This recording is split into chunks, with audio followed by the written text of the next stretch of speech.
स्वागत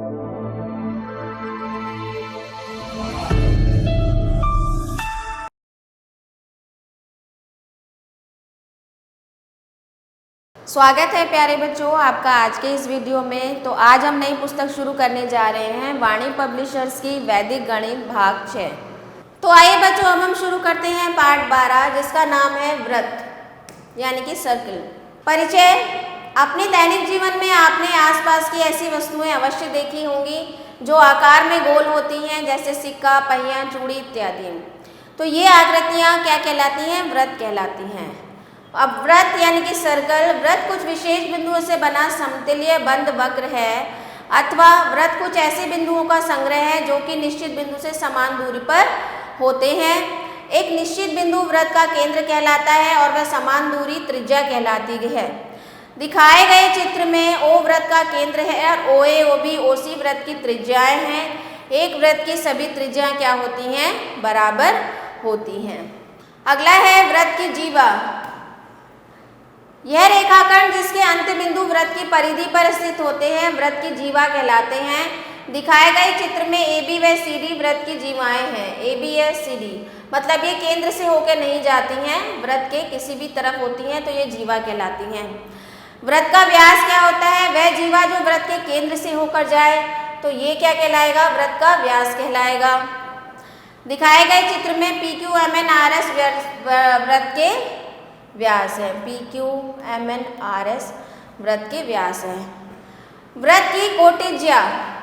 secant of a circle वह रेखा जो व्रत को दो बिंदुओं पर काटे, व्रत की कोटिज्या कहलाती है।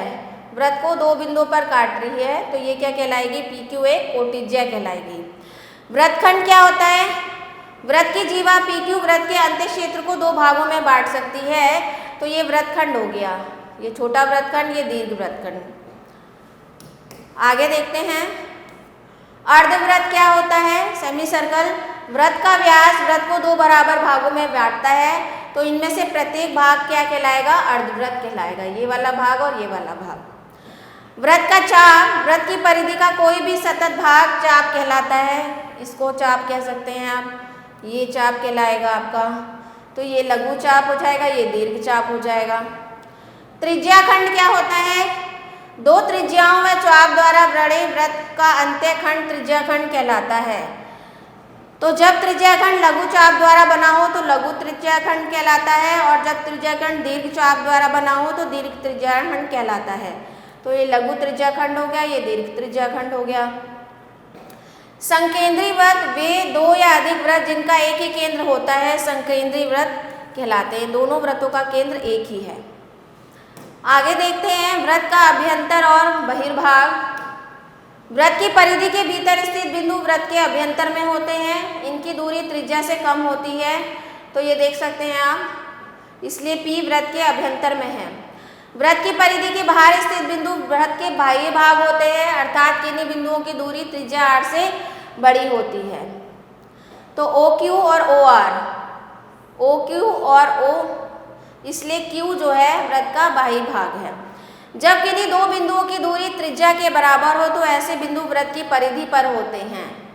तो दिखाए हुए चित्र में OR बराबर ON, OR बराबर